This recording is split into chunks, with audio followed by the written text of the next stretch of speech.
저번에도 예. 좋은 책을 예. 그 책문 이게 또 해주셔가지고 하여튼 우리가 뭐 책 이야기는 예. 책은 인류가 만들어낸 보고니까 그렇죠. 우리는 계속 책 이야기를 한다. 조회수가 안 나와도 책 이야기를 한다.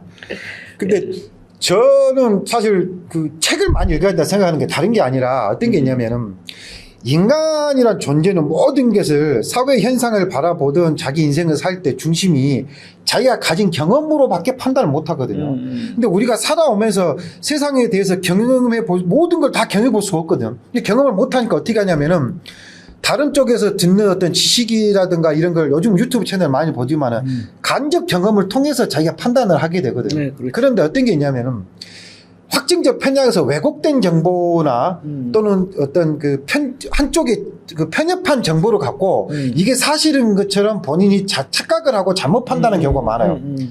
그래서 그런 부분들을 저는 안 된다라고 생각하기 때문에 그래서 객관적으로 사실관계 여부를 파악하고 능력을 키우고 통찰력을 갖추기 위해서는 책을 많이 봐야 된다. 네, 알겠습니다. 책을 쓴 사람은 수십 년 노하우가 책 속에 돼 있고 그렇죠. 또 책을 읽으면서 본인이 생각을 하고 사고를 하게 되기 때문에 그래서 조회수는 낮아도 책 얘기는 계속 할까 합니다. 자, 그래서 오늘의 이제 책은 예. 후불제 민주주의. 민주주의. 근데 작가가 유시민 작가님이십니다. 예. 유시민 작가는 글을 잘 쓰고 굉장히 유명한 문장가죠. 말도 잘하죠. 말도 잘하시고 글도 잘 쓰시고. 하여튼 후불제 민주주의. 자, 민주주의에 대한 이야기인데 왜 후불제 민주주의냐 지금 이 이야기인 것 같아요. 저는 이 책을 개인적으로 읽어보지는 않았습니다. 잠깐 아까 몇 챕터 앞부분 좀 읽어봤는데 문장만 좀 역시 잘 쓰시구나. 이 정도만 좀 감탄을 했는데 어떤 내용인지 한번 이야기를 좀 해주실까요? 그 헌법에 관련된 이야기입니다. 헌법. 그래서 헌법의 당위성과 그다음에 권력의 실제. 이게 2009년도에 책이 나왔거든요. 그러니까 당시에 이제 이명박 정부의 문명에 대한 역주행 또를 이제 비판하는 건데 여기에 참 재미있는 게 딱 나와요. 성공한 나라, 불행한 국민, 비극의 지도자. 한국의 현대사를 정확하게 판단한 딱 세 문장을 저는 생각을 합니다. 국가는 계속해서 성장을 했기 때문에 성공을 했지만은 그 가운데서 희생하고 살아야 됐던 불행한 국민, 독재 정권에 대한 희생부터 시작해서 산업재해 희생부터 시작해서 그 다음에 결국은 그리고 나서 자신의 권력만의 욕구만을 추구했던 이승만, 박정희, 전두환, 이명박, 박근혜, 윤석열 전부 다 하야하거나 구속되거나 재판을 받고 이런 거를 보면서 결국은 이제 비극적인 지도자와 함께 했던 한국의 어떤 그 현대적인 문제. 그래서 헌법을 다시 한번 87년도에 만들었던 이걸 좀 돌이켜보자. 그래서 헌법에 대한 얘기들을 주로 하고 있습니다. 헌법의 이야기. 우리가 사실은 헌법에 대해서 일반인들이 관심을 안 갖다가 탄핵 국면이 한번 되다 보니까 그때 되면 또 이제 헌법 개정 얘기가 나오죠. 이제 워낙에 이제 유명했던 그게 이제 박근혜 때로 기억이 나는데 헌법 제1조 1항 워낙에 유명한 구절이죠. 그 대한민국의 모든 권력은 국민에게 있다. 자, 국민 주권 시대.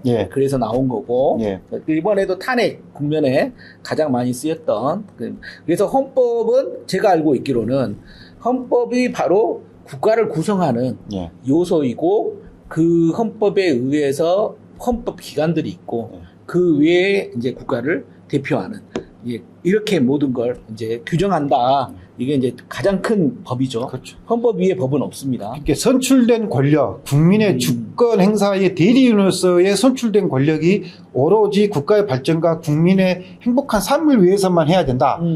본인의 권력이라든가 사익을 추구하는 수단으로 쓰면 안 된다. 이런 얘기인데 있다가 없어진 헌법이 하나 있거든요. 있다가 헌법도 없어질 수 있습니까? 유신헌법. 얼마나 웃기냐면 이 유신헌법이 어떻게 나있냐면은 방금 말씀하셨지 않습니까? 대한민국은 민주공화국이고 대한민국은 모든 권력은 국민으로부터 나온다.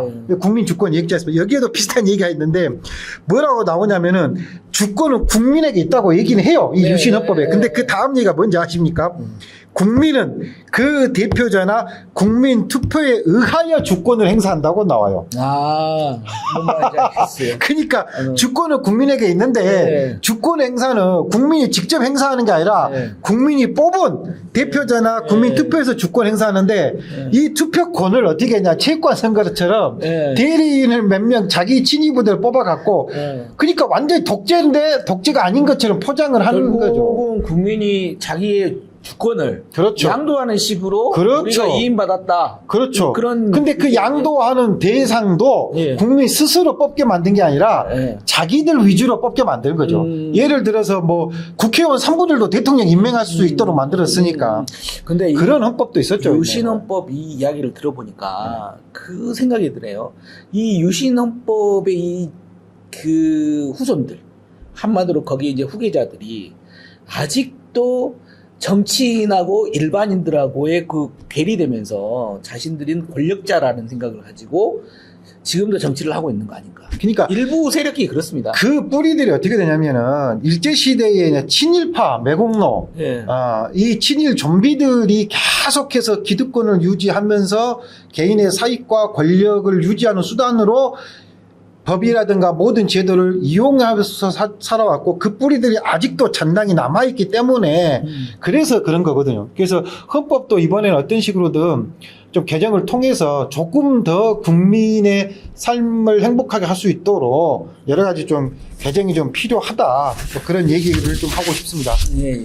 그 다음에 이제 두 번째가 이제 권력 부분의 얘기가 나오거든요. 아, 이게 일부 2부로 그렇죠, 그렇죠. 여기 어떻게 하냐면 대통령의 의무가 나와요. 대통령의 의무. 국가의 독립, 영토의 보존, 헌법의 수호, 평화통일 추진 이 얘기가 나오고 대통령은 전지전능한 해결사가 아니다. 그래서 대통령은 사명감의 화신이거나 욕망의 노예가 된다. 권력이다. 그래서 잘되면 용이고 잘못되면 이무기. 그러니까 이번에 윤석열 같은 경우 뭡니까?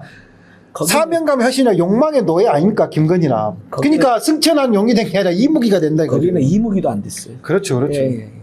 이무기도 안 된 것 같아요. 그래서 이제 어떤 게 있냐면 민주주의는 정해진 규칙과 절차에 따라서 이루어져야 되는데 권력을 비판하는 지식인은 많지만 여기 재밌는 얘기 하나 나오거든요. 대중을 비판하는 지식인은 드물다 그래요. 왕에게 아첨하는 것처럼 대중에게 아첨하는 권력자들이 결국 문제다. 이거 이제 뭐 포퓰리즘이라고 하는데 이거는 이제 뭐 보수 쪽에서 말하는 포퓰리즘과 실제 여기서 말하는 이제 포퓰리즘 약간 다른 의미인데 중요한 건 뭐냐면은 히틀러도 선출된 권력이거든요. 그렇죠. 그렇죠. 그러나 수많은 유대인 학살하고 전 세계에 많은 손해를 끼쳤지 않습니까? 그런 것처럼 여기서 말하는 게 뭐냐면 권력에도 비판도 하지만은 대중에게도 비판해야 한다. 그게 뭐냐면 국민들이 스스로 학습과 교육 여러 가지 노력을 통해서 내 주권을 나와 대한민국의 삶의 행복을 가져다 줄 수 있는 정치 권력을 선택할 수 있는 눈을 키워야 된다. 그렇죠. 그 능력을 키워서 우리가 바른 권력자 정치인을 뽑아야지 우리가 선동에 당하고 어떤 왜곡된 정보에 설득당해 가지고 잘못된 정치인을 우리가 뽑았을 때 그 피해는 고스란히 국민에게 간다. 시민의 역량을 강조를. 그렇죠. 그 얘기를 한 거죠. 이것은 이게 2009년도에 나왔잖아요. 예. 근데 지금 더 확 와닿는 것 그렇죠. 같아요. 왜냐하면 지금 이제 극우 세력들 특히나 이제 2009년도에는 아마 초등학생 정도 됐던 애들이 이제 20대 남으로 해가지고 극우 세력에 많이 경도가 돼 있거든요. 그렇죠, 그렇죠. 그걸 또 이용해 먹은 일부 정치인, 젊은 정치인도 있었고. 그렇죠, 그렇죠. 이제 이런 부분들이 있었기 때문에 아마 이걸 이제 경계를 좀 해라라고 그렇죠, 이미 그렇죠. 유시민 작가는 이때부터 이야기를 했었네요. 그렇죠, 그렇죠. 그렇죠. 그러니까 시민의 역량이 되지 않으면 그렇죠. 그 국가도 마찬가지로. 그 다음에 이제 대통령의 자질을 가장 중요한데 이게 예전에 조선시대에 나오는데 사단 칠정 아마 들어보셨을 겁니다. 광주의 그 유명한 광산의 기대승. 고분하고 그 누구였습니까? 저는 그 오고 갔던 그 편지에 나왔던 얘기들. 이양하고 율곡이. 율곡이하고. 근데 거기서 나온 게 뭐냐면은 측은지심, 수호지심, 사양지심, 시비지심 이걸 갖춰야 된다 정치인은. 대통령은. 이게 뭐냐면은 측은지심 가난하고 힘들고 어려운 국민에 대한 긍휼히 여기는 마음이 있어야 되고, 그다음에 본인이 스스로 잘못한 것에 대한 부끄러움을 느낄 수 있어야 되고, 그다음에 늘 겸손하고 공경하는 마음이 있어야 되고, 그다음에 옳고 그름을 잘 따져야 된다. 이 네 가지의 마음을 갖고 있는 사람이 가치의 정치를 해야 된다.